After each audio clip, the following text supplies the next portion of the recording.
అందరికీ నమస్కారం. 2025వ సంవత్సరం మే మాసం 23వ తేదీ శుక్రవారం రోజున కన్యా రాశి వారి శుభ అశుభ ఫలితాలను ఈ వీడియోలో తెలుసుకుందాం. మొదటిసారిగా మా ఛానల్ చూస్తున్నట్లయితే లైక్ చేసి సపోర్ట్ చేస్తారని ఆశిస్తున్నాం. ఈ వీడియో చూసే ముందు ప్రేక్షకులకు చిన్న విన్నపం. శ్రీ దుర్గామాత అమ్మవారి ఆశీస్సులతో జ్యోతిష్యం చెప్పబడిన విద్య, ఉద్యోగ, వ్యాపార సమస్యలు, ప్రేమించిన వారు దూరం కావటం వంటి సమస్యలు, స్త్రీ పురుష వశీకరణం చేయబడిన ఇంటి సమస్యలు కానీ, శారీరకంగా కానీ, మానసికంగా కానీ ఎటువంటి సమస్యలు ఉన్నా సరే పూజారి గారు ప్రత్యేక పూజలు చేసి మీ యొక్క సమస్యలను పరిష్కరించేదనం.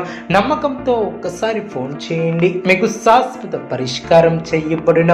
కన్యారాశి వారికి అదృష్టం వరిస్తుంది. ప్రారంభించినటువంటి పనిలో ఆటంకాలు తొలగున, కుటుంబంలో చిన్నపాటి అభిప్రాయ భేదాలు తొలగున, అనారోగ్య సమస్యలు తొలగున, ప్రారంభించినటువంటి పనిలో ఆటంకాలు తొలగున, ఇతరుల వ్యవహారాలలో జోక్యం చేసుకోకపోవటం చాలా మంచిది.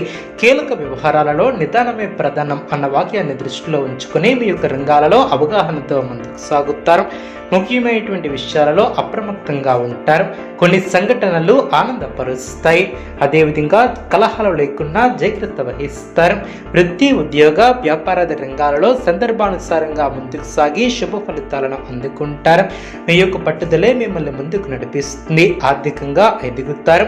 మిశ్రమ కాలం అనే చెప్పవచ్చు. లక్ష్యాలను సాధించాలనే క్రమంలో ముందడుగు వేస్తారు. శ్రమకు తగిన ప్రతిఫలం ఏర్పడుతుంది. ముఖ్యమైనటువంటి విషయాలలో ఆలోచించి నిర్ణయాలను తీసుకుంటారు.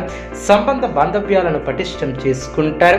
ప్రారంభించినటువంటి పనిలో ఆటంకాలను అధిగమిస్తారు. అవసరానికి ధనం లభిస్తుంది. ఒక వార్త లేదా సంఘటన ఆనందాన్ని కలిగిస్తుంది. ఆచితూచి వ్యవహరిస్తారు. చక్కటి ఆలోచనలతో మంచి ఫలితాలను సాధిస్తారు. ప్రారంభించినటువంటి పనిలో విజయాన్ని సాధిస్తారు. ఇంట్లో సంతోషం ఏర్పడుతుంది. తోటివారి సహకారం లభిస్తుంది. దైవబలం రక్షిస్తుంది. ప్రారంభించబోయే పనుల్లో ఆటంకాలు తొలగున, మనోధైర్యంతో ముందుకు సాగి అనుకున్న దాన్ని సాధిస్తారు. స్థిరాస్తి కొనుగోలు వ్యవహారాలు లాభిస్తాయి. అవసరానికి ధనం లభిస్తుంది. బుద్ధిబలంతో ముందుకు సాగితే ఇబ్బందులు దరిచేరవు. నూతన వస్తువులను కొనుగోలు చేస్తారు. భవిష్యత్తు ప్రణాళికలను అమలు చేస్తారు. ఆర్థికంగా వృద్ధి చెందుతారు. విరోధులకు దూరంగా ఉంటారు. తోటివారి సహకారంతో ముందుకు సాగుతారు. సంపూర్ణ అవగాహనతో ముందుకు సాగుతారు. అదేవిధంగా మనస్సును లక్ష్యంపై కేంద్రీకృతం చేస్తారు. స్థిర సంకల్పంతో వ్యవహరించి విజయాన్ని అందుకుంటారు. ఆర్థికంగా లాభపడతారు. ధర్మసిద్ధి కలదు.